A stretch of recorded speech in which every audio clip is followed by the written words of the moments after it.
Welcome back. A boom, boom, boom, boom, boom, boom, pow. This is Judas ASMR, back with another video for you guys. Last video, it was pretty chill. We just kind of hung out with Officer Georgie for a little bit and had his cop buddies come in, hang out with him. Riona just popped in, so let's continue from where we left off. It's wonderful, sweet, but well balanced with the lemon, and the slight bitterness of the tea completes the taste.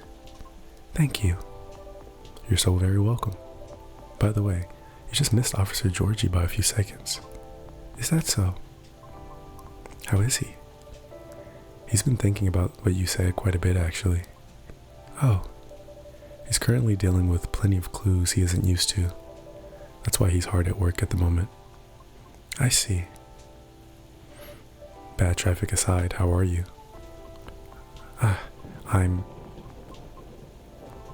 To be honest, I've had a lot on my mind of late, and I don't know how to express it without sounding pathetic. You know I'm all ears. That may actually be part of the problem. I am afraid. Pardon? You know, I've held conversations with more individuals over the past week than I have in the past few years. Is that a good or a bad thing? It's troubling. Oh, I'm sorry about that. I don't mean it necessarily in a negative way. It's just, I used to believe that I had a settled life objective, but I have been doubting it lately. How come? I finally heard back from Miss Rachel yesterday. Oh, any good news? No. Our fields are admittedly quite different, so I was not expecting much. However, she provided me with some contacts who may be of assistance. Even though they had no direct connection to the audience I'm trying to reach. I see. She explained clearly why she thinks I should contact them, however, which I am thankful for. That's very thoughtful of her. So, what's the battle plan? And why are you doubting yourself? In essence, the advice is to slowly increase my network, to make myself known. Oh? Sounds familiar, doesn't it? You can probably guess my concern about it. I think so, but you could give me a refresher, just so I don't misunderstand. I feel like that would be a shortcut, so to speak. Right. She did, however, remind me of an important and humbling fact. What would that be? Well, but it's not guaranteed you'll get anything out of it, don't you think? Unless you're really, really sure this so-called shortcut is 100% gonna work. Because you'll have to do way, way more than just making a few calls and waiting for callbacks, you know? I'd say that's a decent impression of her. Thank you. After that, she told me a story about her early career experiences, both the good and the bad. Getting noticed is truly only the beginning. Then it is either a matter of letting your talent speak for you, or you go out there to develop connections with the right people. Even then, there's still no guarantee of success. After listening to her explanation, I respect Miss Rachel's determination. I can certainly see how it worked out for her. But then I was left wondering whether Mr. Lucas meant something similar during our first meeting. Right. I thought it all sounded familiar. Will you try her suggestion, then? I don't know. Is it difficult? No more difficult than sending reels to every audition I've come across and being rejected by every single one. But for some reason I feel conflicted about it. Speaking of Mr. Lucas, he and I have also continued our correspondence. Although, perhaps it was more like a necessity. Did something happen? He was stuck. Pardon? Actually, he posted about it on social media last night. Oh. I might have seen it. Did you? I came across it when I was updating my schedule and responded out of concern. Then he called me almost immediately. He was loud. All sounds in order. And extremely drunk. Really? He denied it at first, but it was too obvious not to notice. He told me he was walking aimlessly, deep in thought, and entered Cary Park without realizing he had done so. Must have been some deep thinking he was doing, because I think it rained pretty hard last night. Well, I wouldn't know. The bus to and from there is currently not operating after 10 p.m., which is why I sent him a message informing him of the fact, as he seemed to be unaware of it. Right. So he called me to ask if there was any other mode of public transit nearby. Wouldn't it have been easier for him to just call a cab? He told me he wanted to know the city better. At midnight? Why not? After all, you operate your business after dark yourself. Touché. Perhaps he just didn't want to go home yet, and I might be mistaken here, but I thought he wasn't drinking, or at least that he didn't like drinking. Wasn't it partying? Nevertheless, I think last night was quite different. It appears he had dinner with his team, and he needed the extra courage in order to negotiate with them about his proposed new direction. Oh. I see. I suppose it didn't go as expected. Perhaps. And I know that feeling all too well. Miss. However, he said he will keep negotiating until they reach a compromise. That's good. Is it, though? Miss Rachel told me about the hoops she had to jump through at the beginning of her career with her teammates as well. Likewise, Mr. Lucas has to work hard to obtain approval from his team for his actions.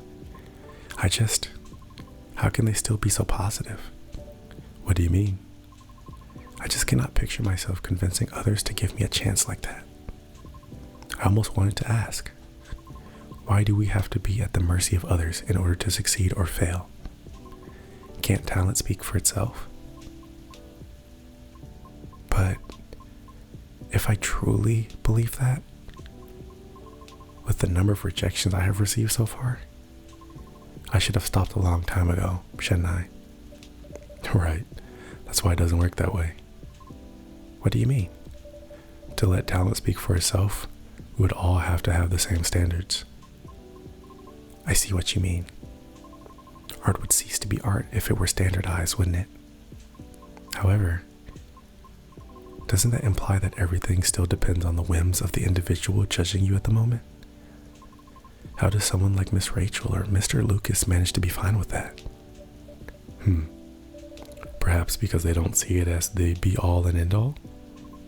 What do you mean? Rather than viewing them as judges with the authority to determine their fates? Perhaps they simply see them as hills to either overcome or avoid, if that makes sense. Just a matter of perspective as to where the power lies. But it's not easy to climb those hills, especially if you've never done it before.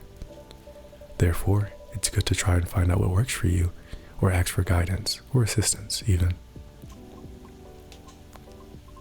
Because one can't possibly know every single way to overcome obstacles, or be able to safely recognize warning signs without first learning about them from others. Is that what you're trying to say? I see. Still.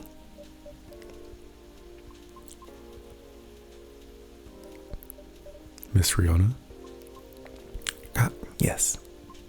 Sorry, I got a bit lost in my thoughts. You're fine, I promise. But speaking of Mr. Lucas, what happened to him after the call? I picked him up and drove him home. Whoa, but I thought you were located in Bellevue. I am. But I still had unfinished business in the downtown area. Moreover, he suddenly began singing quite loud nearing the end of our call, which led me to conclude that it would be best for me to go and fetch him. I see. How was his singing, in your opinion? It wasn't too bad. If not for the fact that he was screaming most of the lyrics, that is. Well, his hoodie was soaked when I arrived, so he had to take it off before getting into my car. Thankfully, the water did not completely soak through his shirt, so he remained relatively dry. However, I still had to lay down the seat covers as his fur got rather wet. Hope he didn't get sick then.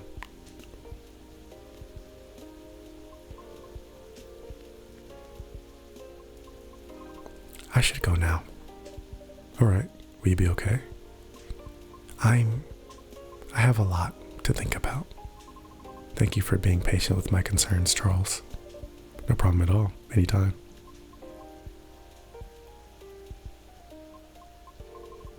Have a good evening then, Charles. Come back again soon.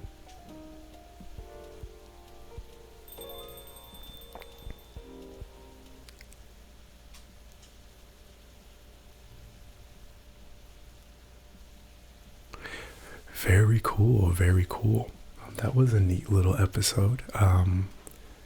As I've told you guys before, I am always in love with the fact that they use every single episode as a way to talk about really like deep topics, things that I'm sure a lot of people could, relate to, right?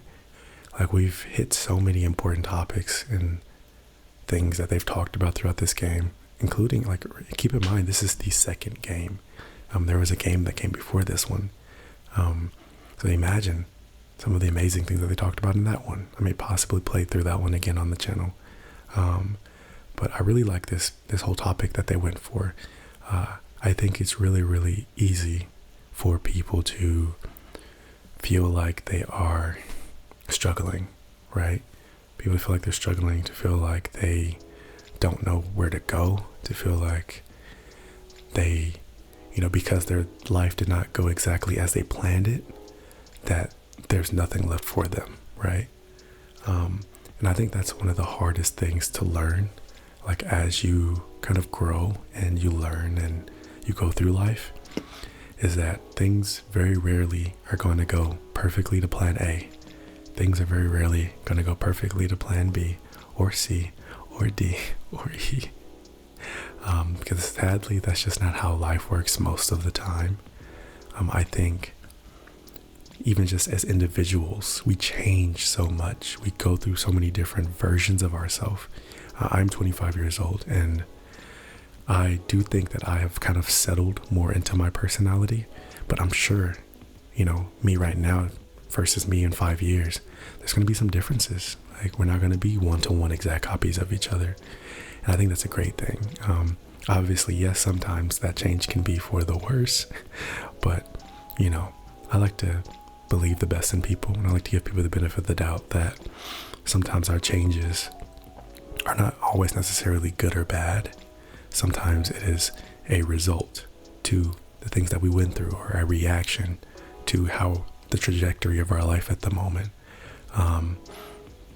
I don't know. I think like I've dealt with that personally. So some of you guys may or may not know I'm in the military.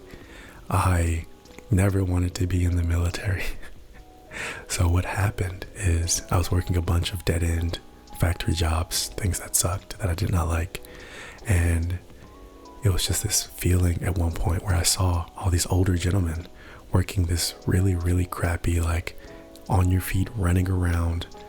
Like they always looked broken, because they're on their feet all day. They're bending over all day. They're running around all day.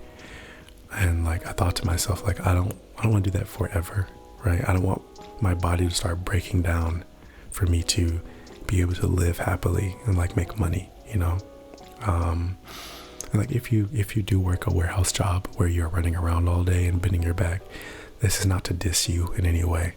It is just not what I wanted for myself. My plan A did not have, warehouses for the rest of my life, because at least the ones that I was working at were very dead-end jobs. There are some warehouses where, there's room for growth and room for opportunity. I did not work at those types because I don't have a degree. I don't have much to my name. And so the only jobs that I could get were crappy warehouse jobs, ones that didn't have much growth opportunity. And I remember working one day And I was thinking to myself, I was like, I don't want to do this forever. And so it was literally within 1 month, I found a recruiting agency. I signed up and I shipped off to basic training all within 1 month.